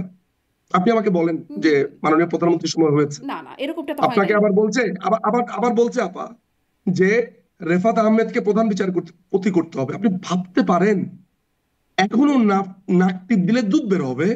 এই ছেলে বলছে, এরা বলছে যে কে প্রধান বিচারপতি হবে আর কে প্রধান বিচারপতি থাকবে না। এই ধরনের একটা অবস্থার সাথে আপনি, এমনকি বিএনপির আমলও তো এমন ছিল না। মানে বিএনপির আমল নিয়ে হাজার সমালোচনা করা যায়, তাও তো এমন ছিল না, এত ভয়ঙ্কর হয়েছে। মানে আমি যদি যুক্তির খাতিরে ধরি, ফলে আপনি এইটার সাথে ওইটার কম্পেয়ার করতেই পারবেন না। আচ্ছা, করলাম না, মানে এই নাক টিপলে দুধ বের হবে এই রকম বাচ্চা ছেলেগুলোর আন্দোলনের মধ্যে এত ক্ষমতাশালী সাবেক প্রধানমন্ত্রী, তার হাতে পুলিশ আছে, সেনাবাহিনী আছে, তার হাতে প্রশাসন আছে, মানে ছাত্রলীগ, আওয়ামী লীগ, যুবলীগ, এতগুলো সংগঠন আছে, সবচেয়ে বড় দল হিসেবে দাবি করা দল, তারা পালিয়ে গেল। প্রধানমন্ত্রী বললেন আপনি চলে গেছে। নেতারা কিভাবে আবারও আবারও কিভাবে বলেছেন সীমান্ত পালিয়ে দিয়ে গেল। নেতারা কিভাবে সীমান্ত দিয়ে পালাতে গিয়ে কেউ কেউ ধরা পড়ছেন, এবং কিছুটা ঘটনা আমরা আনুষ্ঠানিক অনানুষ্ঠানিকভাবে জানতে পারছি যে কে কিভাবে পালানোর চেষ্টা করছেন, এখনো অনেকে পালানোর চেষ্টা করছেন। হচ্ছে তো নিঝুম মজুমদার। আপনাকে যদি এই মুহূর্তে বোমা হামলা করা হয়, হুম, আপনি কি করবেন? আমি আমি যদি আপনাকে আরেকটা প্রোগ্রামে গিয়ে বলি শারমিন আপা হে হে, শারমিন আপা পালিয়ে গেল, ব্যাপারটা কি খুবই শোভন দেখা যাবে? আপনি নিজেকে বাঁচাবার জন্য সরে যাচ্ছেন। এটা পালানো না। আমরা শব্দ চয়নে আমার মনে হয় আমাদেরকে প্রচন্ডভাবে সতর্ক হওয়া উচিত। আমাদের উপর একটা জঙ্গি হামলা হয়েছে, আমরা নিজেদের প্রাণকে সংরক্ষণ করবার জন্য আমরা সেফ প্লেস খুঁজছিলাম, আমরা পালাচ্ছিলাম না। পালানো হচ্ছে আপনার, পালানোটা অন্য জিনিস। কি জিনিস? পালানোটা এটা এটা বলে না। পালানো কি নাম্বার আসলে? ওয়ান, পালানো কি জিনিস? পালানো পালানো হচ্ছে আপনি একটা দৌড় মারলেন, আপনি আপনি অপরাধ করেছেন, আমাদের তো কোনো অপরাধের কোনো প্রমাণ নেই, কোনো আদালতে প্রমাণিত হয়নি। আদালতে তো আমরা কেবল একটা মামলা সরকার, হয়েছে। যদি হ্যাঁ, এই তাহলে তো সরকারের আমল থাকে আপনি তাহলে এই প্রমাণও উত্তরটা তো হয়ে আপনি যাবে। দিয়ে দিলেন। তার মানে এখনো কোনো কিছু প্রমাণিত হয়নি। তার মানে আমাদেরকে এই কথা আপনি এখন বলতে পারবেন না। মানে তাহলে তো আদালতের উপরেই যদি আমাদের সবকিছু তাকিয়ে থাকতে হয়, আপনি বা কিভাবে বলছেন এটি জঙ্গি হামলা, না এগুলো মানে তো এটা কিছুর প্রমাণ আপনি নাই। তো না, আপনি আদালতের উপরে, জিনিসটা তো আদালতের ম্যাটার। আদালতের ম্যাটার যদি হয় তাহলে তো আদালতের দিকেই আপনি তাকিয়ে থাকবেন। আপনি তো আর সেটা ঘরের মধ্যে এটা আপনার রান্না বাড়ি না, এটা ডাল রান্না করা না, এটা ভাত রান্না করা না যে আপনার মনে হলো যে আপনি একটু লবণ কম দিলেন, বললেন আচ্ছা হয়েছে, তো সমস্যা কি? হুম। ব্যাপারটা এমন না। যেই জিনিস, এগুলো একটা মানুষের ডিগনিটির প্রশ্ন। মানে আমি আর আপনি যে কথাটা বলছি এটা রেকর্ডেড, এই জিনিসগুলো সামনে আসবে। আমরা শব্দচয়নটা এমন ভাবে করব যে ভবিষ্যতে আমাদের উত্তর প্রজন্ম, আমাদের সামনের প্রজন্ম যেন ভুল মেসেজ না পায়। আমি যে বক্তব্যগুলো দিচ্ছি আইনি ভাবে আমি খুবই মাথা ঠান্ডা করে কথা বলছি। এই কারণে বলছি যাতে একটা তরুণ প্রজন্ম দেখে শিখতে পারে যে উনি আইনের মধ্য থেকে বলছেন। আমার আইনের কোনো ভুল আপনি বের করতে পারবেন বলে আমার অন্তত পক্ষে জি, মনে হয় না। আইনের ওই যে সেখানেই আবারও সেই ডি ফ্যাক্টো প্রসঙ্গটাতে চলে আসে যে আইনিভাবে এখন যে আইনে ঠিক মনে হচ্ছে, যদি সরকারের কোনো পরিবর্তন হয় আইনটাও অন্যরকমভাবে ইন্টারপ্রেটেড হবে, তারপরে সরকার আবার অন্যরকমভাবে ইন্টারপ্রেট করবে। যখন যেটা থাকে তখন তো বৈধই লাগে আইনের চোখে, তারপরে বৈধ আর অবৈধ জিনিসটা খুব সরকার বদলের সাথে সাথে আমাদের দেশে অন্তত পাল্টায়, এটা একদম। দেখেন, এইবার এটা এইবার আমি আইনটা একদম ইন্টারপ্রেটেড দেখেছি। হবে আপনি সরকার কি অনুযায়ী। এইটা একটু বলবেন যে আসলে কোনো উপায় ছিল কি না, মানে বিএনপি তারাও একটা বড় রাজনৈতিক দল বা অন্যান্য দলগুলো যারা আছে তারা কোনোভাবে রাষ্ট্র ক্ষমতায় যাওয়ার বা জনগণের যদি অন্য কাউকে রাষ্ট্র ক্ষমতায় বসাতে চায় সেরকম কোন উপায় কি খোলা ছিল? মানে জনগণ যদি রাষ্ট্র ক্ষমতাকে অন্য কাউকে বসাতে চায়, হুম। ধরা যাক যে, মানে এই জিনিসটাই হচ্ছে আপনার সাথে আমার মতের অমিলটা হচ্ছে। আপনি ধরে নিয়েছেন যে জনগণ অন্য কাউকে রাষ্ট্র ক্ষমতায় বসাতে চায়। না না, সেটা ধরে নেই নাই, যদি চায়, আমি বলছি যে যদি চায় বা যদি জনগণ চাইতো 14, 18, 24, 14তে তো কোনো অপশনই ছিল না, 18তে কি হলো সেটি সেটি সেটি নিয়ে অনেক আলোচনা আছে, দেশীয় আন্তর্জাতিক সবগুলো মাধ্যম থেকে সমালোচনা এসেছে, মানবাধিকার সংস্থাগুলো কথা বলেছে, দেশের জনগণের মধ্যে অনেক বিষয় আছে, এমনকি গণমাধ্যমে ওই বিষয়গুলো অনেকটাই এসেছে। 24এও একটা নির্বাচন হলো অংশগ্রহণবিহীন, মানে মানুষের হাতে অপশন কি ছিল? মানুষ চাইলে পারতো কি, কিভাবে পারতো ক্ষমতার পরিবর্তন ইজি, করতে? খুবই খুবই সোজা। আপনি ইলেকশনে আসেন, বিএনপি ইলেকশনে করবে, যে পদ্ধতিটা আছে অর্থাৎ যেই সরকার আছে তারা নির্বাচনকালীন একটা আপনার রোডম্যাপ দিয়েছে যে ওনারা করবেন। এবং এটা নিয়ে কিন্তু প্রধানমন্ত্রী, আমি আপনাকে একটা কথা গ্যারান্টি দিয়ে বলতে পারি শারমিন আপা, যদি জাতীয়তাবাদী দল ইলেকশনে আসতো এবং তারা অফার করতেন যে আমরা ইলেকশনে আসব, একটা জাতীয় সরকার গঠন করা হোক, মাননীয় প্রধানমন্ত্রী এবং সবাই মিলে একটা সমাধান ছিল। আমি আপনাকে খুবই দায়িত্ব নিয়ে কথাটা বলছি, খুবই 18 দায়িত্ব সালে নিয়ে বলছি, গেলেন তো, সমাধান ছিল। আলোচনা করলেন তো 18 সালে। 18তে আপনি যদি জাম করতে চান তাহলে আমার এই কথা শেষ করতে পারবো না। আপনি একটু মনে রাখবেন যাতে আমি এসকেপ না করতে পারি, আমি 18তে আসবো।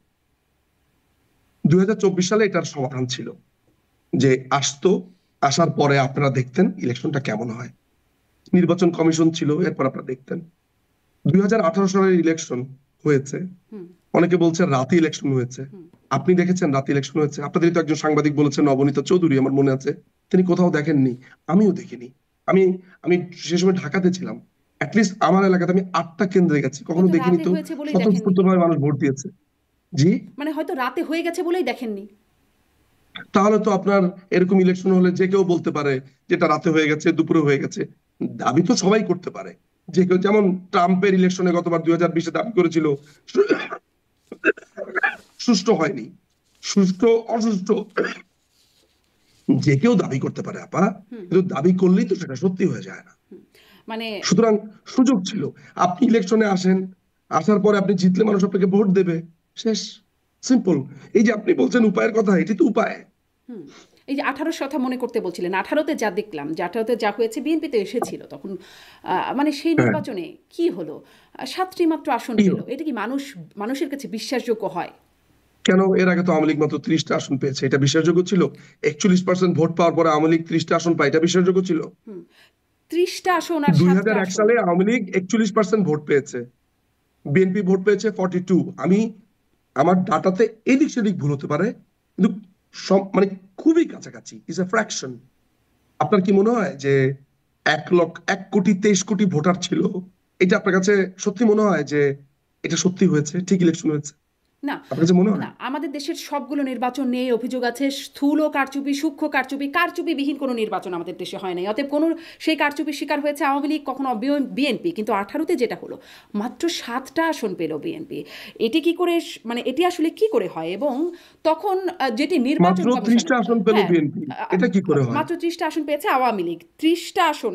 এটা, হ্যাঁ, আওয়ামী লীগ, এটা কি করে হয়? হ্যাঁ, সেটি বলতেই পারেন কি করে হয়। সেখানে কারচুপির বিষয় ছিল। আপনিও বলতেই পারেন। হ্যাঁ, তার মানে সেটি হতেই পারে, কারচুপি ছিল। এই কারচুপি যেটি আসলে মাত্র 7টা আসন পেয়েছে বিএনপির মতো একটা দল। এবং এবং সে তখন আসলে অনেক কিছুই আপনি বলছেন প্রমাণ, অনেক কিছুই অনেকে বলতে পারে প্রমাণ কোথায়।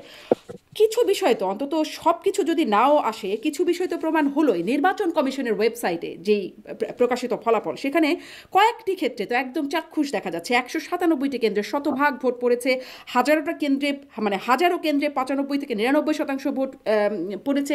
বহু কেন্দ্রে বিএনপির প্রার্থী একটাও ভোট পায় নাই, এরকম ঘটনা একদম নির্বাচন কমিশন বলছে। এবং নির্বাচন কমিশনার তখন বলেছেন যে এটি অস্বাভাবিক ঘটনা।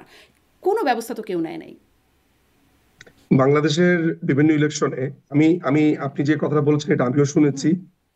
বাংলাদেশের ইলেকশনে এটা আমাকে স্বীকার করতে হবে যে আসন কেন্দ্রিক যদি চিন্তা করেন, বাংলাদেশ এরকম লাখ লাখ কেন্দ্রের ক্ষেত্রে চিন্তা করেন, অনেক কেন্দ্রে অনেক গোলযোগ হয়েছে, অনেক কেন্দ্রে এরকম অবিশ্বাসযোগ্য ঘটনা ঘটেছে।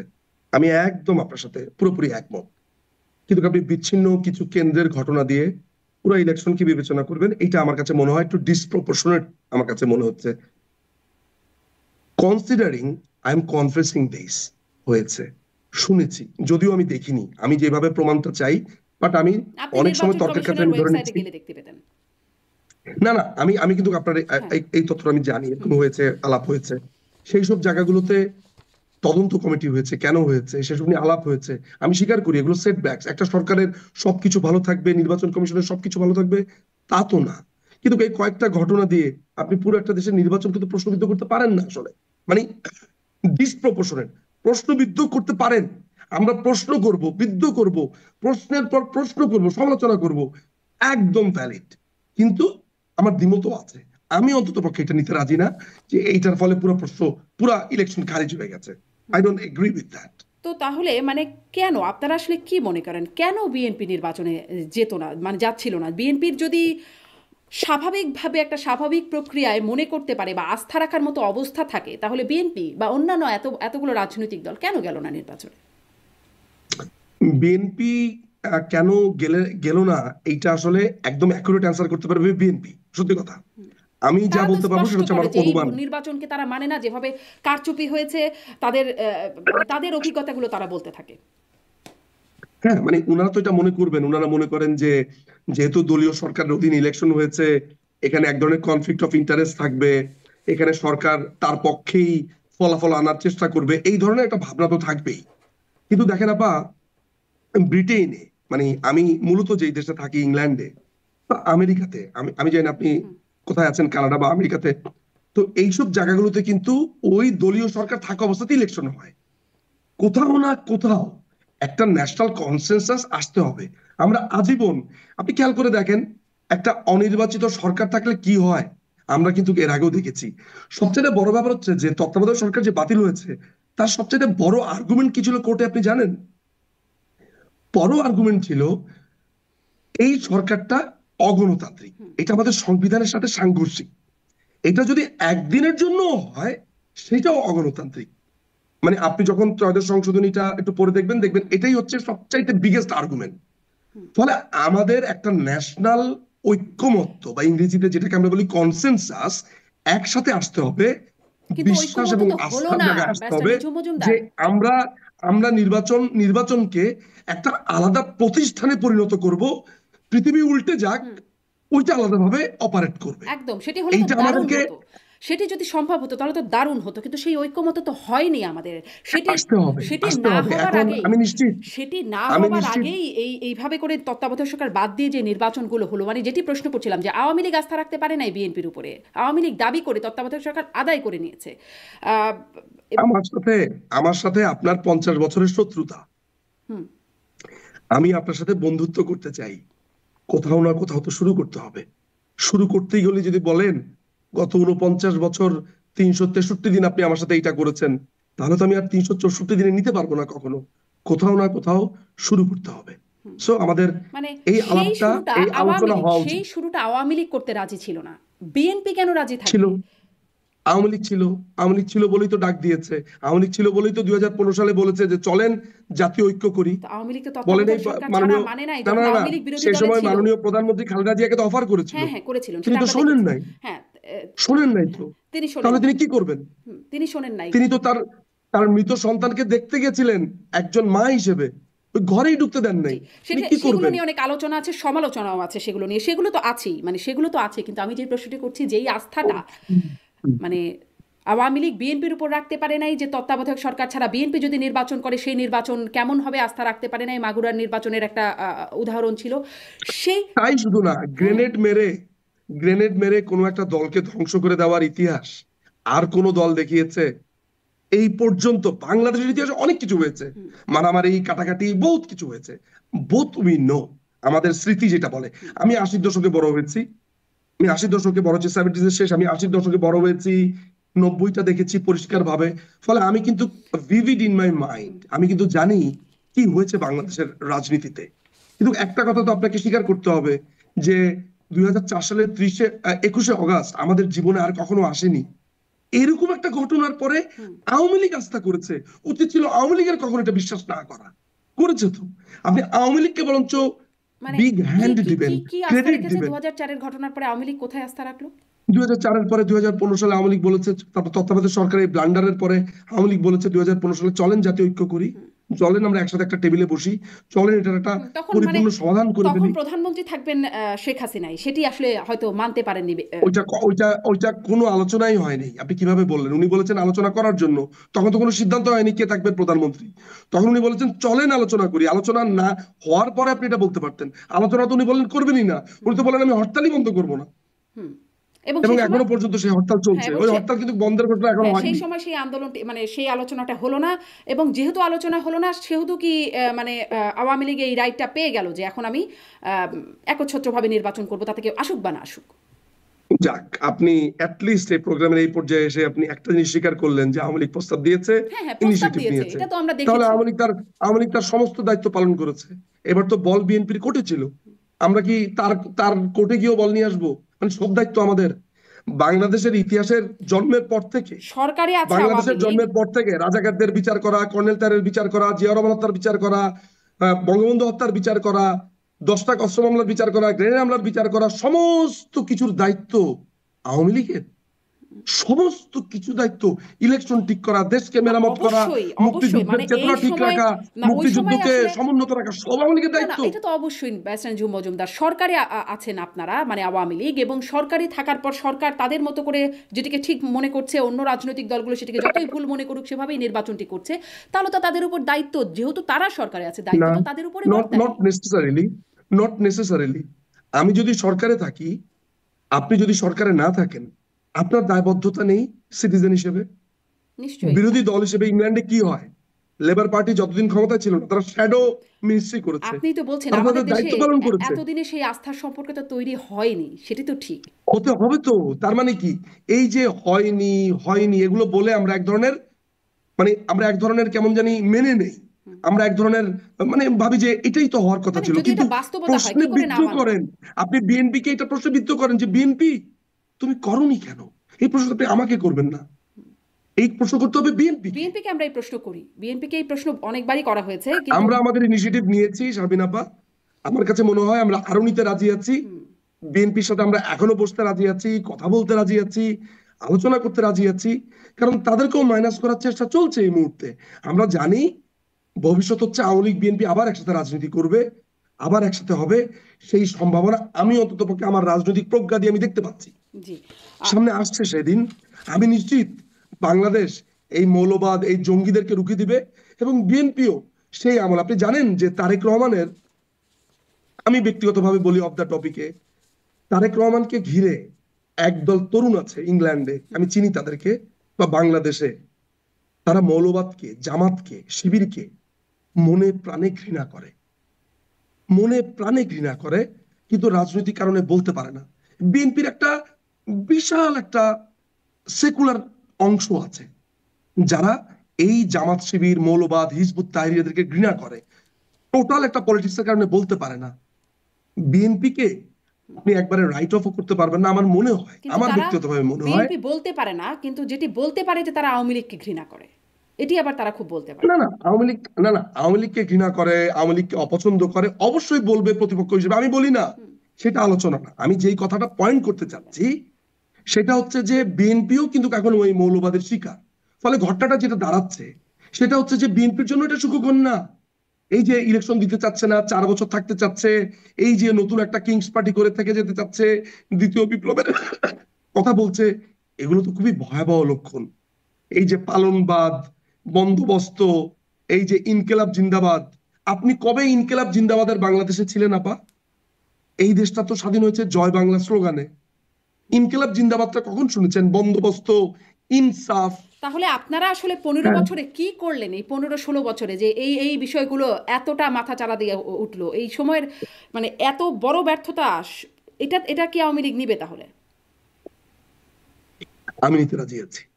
আমার কাছে মনে হয় আমাদের ব্যর্থতা আছে, আমি একদম স্বীকার করি আপনার সাথে। কি কি ব্যর্থতা আছে? নতমস্তকে, নতমস্তকে আপনার কাছে আমি স্বীকার করি যে আমাদের অ্যাটলিস্ট এই এডুকেটিং জায়গাতে, এডুকেট করবার জায়গাতে অনেক ধরনের লুফল ছিল। আমি আপনাকে কোন রকমের পাল্টা আর্গুমেন্ট এই জায়গাতে দিব না। আমরা এই জায়গাতে অনেকাংশে ফেল করেছি। আচ্ছা, মানে তাহলে আরেকবার একটু যদি সামারি করেন, কেন এই পরিণতি হলো আপনাদের? কোন মানে পরিণতি? এই যে মানুষ বলছে পালিয়েছে, আপনারা বলছেন নিরাপত্তার স্বার্থে আসলে সেফ জায়গায় চলে গেছে, কোন মানে মানুষ বলছে? মানে কোন সাধারণ মানুষ, কোন আপনারা মানুষ যদি বলছে? গণমাধ্যমে কথাবার্তাগুলো সাধারণ শুনেন। গণমানুষের মধ্যে তো অনেকে বলেছে প্রধানমন্ত্রী নিরাপদ জায়গাতে আছে, আমি কি তাদের কথা গণায় নিব আচ্ছা, নাকি? দুটোই নিলাম আমলে, পালিয়েছেন বা তিনি নিরাপদ স্থানে আছেন, সেই অবস্থায় কেন পালিয়েছে, মানে কেন চলে পালিয়েছে, যেতে হলো? পালিয়েছে যারা বলেছে তারা হচ্ছে হাঁস চোর, মুরগি চোর, বদনা চোর। আপনি যদি বলেন যে আপনি আপনি প্রশ্ন আমাকে এইভাবে করেন, বদনা চোররা বলেছে পালিয়ে গেছে, আবার অনেকে বলছে সাধারণ মানুষের মধ্যে পালায়নি, এখন আপনি কি বলবেন? এই প্রশ্ন করেন, আমি আপনাকে উত্তর আমি দিচ্ছি। দুটোকেই নিলাম, যে পালিয়েছেন, নিরাপদ স্থানে চলে গেছেন, দুরকম মন্তব্য যেহেতু আছে, কিন্তু তিনি চলে গেছেন, এটি হচ্ছে কথা। দেশ ছেড়ে তিনি চলে গেছেন, মানে এই রকম তিনি না, শুধু আওয়ামী লীগের যারাই পেরেছেন তারাই চলে গেছেন দেশ ছেড়ে। এই পরিণতি কেন হলো? দেখেন, এটাকে পরিণতি তো আমি বলবো না, আমি বলবো যে এক ধরনের মেইহেম তৈরি করেছে, সহিংসতা তৈরি করেছে, জঙ্গি হামলা হয়েছে, আর্মির মধ্যে এক ধরনের বিট্রিয়াল হয়েছে, কারা বিট্রে সেনাবাহিনীর করেছে? অনেক সদস্য বিট্রে করেছে, সেনাবাহিনীর অনেক সদস্য বিট্রে করেছে। এই মহান সেনাবাহিনীর থেকে হিজবুত তাহরীর বের হয়েছে, হাসচোর বের হয়েছে। আপনার অনেক আর্মি অফিসারকে দেখেছি সেখান থেকে আপনার চুরি করেছে, ডাকাতি করেছে, ধানমন্ডিতে গিয়ে মেজর, ক্যাপ্টেন তারা ডাকাতি করেছে। তো আর্মির মধ্যে চোর আছে, ডাকাত আছে, আর্মির মধ্যে হিজবুত তাহরীর আছে, এই যে মেজর জিয়া, যার সাক্ষাৎকার এখন প্রকাশ হচ্ছে, যে ব্লগারকে হত্যা করেছে। আর্মির মধ্যে এই মুফতি জসিমউদ্দিন রহমানিকে স্যালুট দেওয়ার মতো লোক আছে। ফলে এই যে আর্মির মধ্যে চোর অংশ, সন্ত্রাসী অংশ, যারা একটা মৃত লোককেও পেটাচ্ছে, এই অংশ বিট্রে করেছে। ফলে এই আর্মিকেও ঢেলে সাজাবার সুযোগ আছে, তারা করেছে তাদের কারণে। আর্মির মধ্যে এখন এই আইন এই এই শৃঙ্খলা ধাপটা বাহিনী যেমন এই ধরনের দেখছেন, বিট্রে তেমনি করেছে। আয়নাঘর তৈরি করা বাহিনীকে কি আপনারা, মানে তাদেরকে কি আপনারা দেখেন নাকি দেখেন না? আয়নাঘর কোনটা? আয়নাঘর কোথায়? আয়নাঘর মানে আর্মির কথা জয়েন্ট ইন্টারোগেশন সেল, হ্যাঁ, আপনারা যে জয়েন্ট ইন্টারোগেশন সেল। মানে আয়নাঘর বিষয়টি সম্পর্কে আপনারা অবগতই না? না না না, অবগত, অবগত না কেন? আপনি জানবেন, আমি জানবো, সারাদিন ইন্টারনেটে আমি পড়ি লেখি, আমি জানবো না কেন? কিন্তু জানা আর আপনার সাথে একমত হওয়া দুটো তো পার্থক্য। আপনি আয়নাঘর বললে আমাকেও আয়নাঘর বলতে হবে, তা তো না। আচ্ছা, আর্টিকেল 39 অনুযায়ী আমার চিন্তার স্বাধীনতা আছে, নিশ্চয়ই। তাই আর্টিকেল 39 অনুযায়ী আমি চিন্তার স্বাধীনতা প্রয়োগ করছি আপনার সাথে, তাই না? তো ঘটনাটা কি দাঁড়াচ্ছে? ঘটনাটা হচ্ছে আপনি আয়নাঘর বলছেন, আমি আয়নাঘর বলছি না, আমি এটাকে জয়েন্ট ইন্টারোগেশন সেল বলছি। বাংলাদেশের জয়েন্ট ইন্টারোগেশন সেল বহুত বছর আগে থেকে হয়েছে। তো আর্মিকে এটার জন্য সেনাবাহিনীর কাকে কাকে আপনার ওয়াকারকে আপনি ডাক দেন এটার জন্য? ওয়াকার সাহেবকে আপনি ডাক দিয়ে বলেন দেখি সে সাহস আছে কিনা। করছে না তো, খালি মাননীয় প্রধানমন্ত্রীর কথা তিনি বলছে। প্রতিরক্ষা মন্ত্রী, মাননীয় সেনাবাহিনী কিন্তু প্রধানমন্ত্রী একটা নিজস্ব প্রতিরক্ষা আইনে মন্ত্রী। চলে, মাথায় রাখতে হবে। সেনাবাহিনী কিন্তু একটা নিজস্ব আইনে চলে, হুম, একটা কিন্তু নিজস্ব আইন আছে, কিন্তু সেই প্রতিরক্ষা রুলস আছে, মন্ত্রণালয়ের মন্ত্রী রেগুলেশন আছে। প্রতিরক্ষা মন্ত্রী, জি, মানে প্রতিরক্ষা মন্ত্রণালয়ের মন্ত্রী মাননীয় প্রধানমন্ত্রী তৎকালীন। হ্যাঁ, যদি আপনার মাননীয় প্রধানমন্ত্রীকে অগোচরে এমন কোনো কাজ করে থাকে কেউ যেটা মাননীয় প্রধানমন্ত্রী অবগত ছিলেন না, গোপন রাখা হয় কিংবা কারোর প্রতি নির্যাতন করা হয়, সেটার বিচার হবে। কিন্তু আয়নাঘরটা কোথায় সেটা তো আমরা দেখতে চাই। প্রথমে প্রথমে এসবের সবকিছুর পর আমরা তো দেখতে চাই। এখন আপনি জয়েন্ট ইন্টারোগেশন সেলকে কি আয়নাঘর বলছেন কিনা সেটা ছিল আপনার কাছে আমার প্রশ্ন। জি, আপনি অনেকগুলো আসলে প্রশ্ন রাখছেন। আপনার এই প্রশ্নগুলো মানে মানুষ কিভাবে নিচ্ছে, অনলাইনের কমেন্টসগুলো নিশ্চয়ই আপনি দেখেন। আপনার তাতে আসলে কি মনে হয়, আপনি যেহেতু অনলাইন অ্যাক্টিভিস্ট? কোন কোন কোন মানুষ নিচ্ছে? মানে যারা সাধারণ আমাকে মানুষ, গালি যারা দেয় না যারা তারা আমাকে ভালোবাসে? দুই পক্ষই নিশ্চয়ই আছে আপনার, আপনি নিশ্চয়ই দুই পক্ষের বিষয় দেখবার সুযোগ হয়, তাতে আপনার আসলে কি মনে হয়? যারা আমাকে ভালোবাসে, আমি তখন ধরতে পারি যে আমার কথাতে তারা মেনে নিয়েছেন, আমার কথাকে যৌক্তিক মনে করছেন। যারা আমাকে গালি দেয়, যারা, দুটো জিনিস আছে, যারা আমাকে যৌক্তিক সমালোচনা করে আমি তখন চেষ্টা করি যে আমার যুক্তিতে কি ভুল আছে আমি সেটা রিভিউ করবার চেষ্টা করি। আর যারা আমাকে গালি দেয় তাদের শিক্ষা নিয়ে আমার প্রশ্ন, তাদের কথা আমি গণায় ধরি না, কারণ গালি তো আর সমালোচনা না।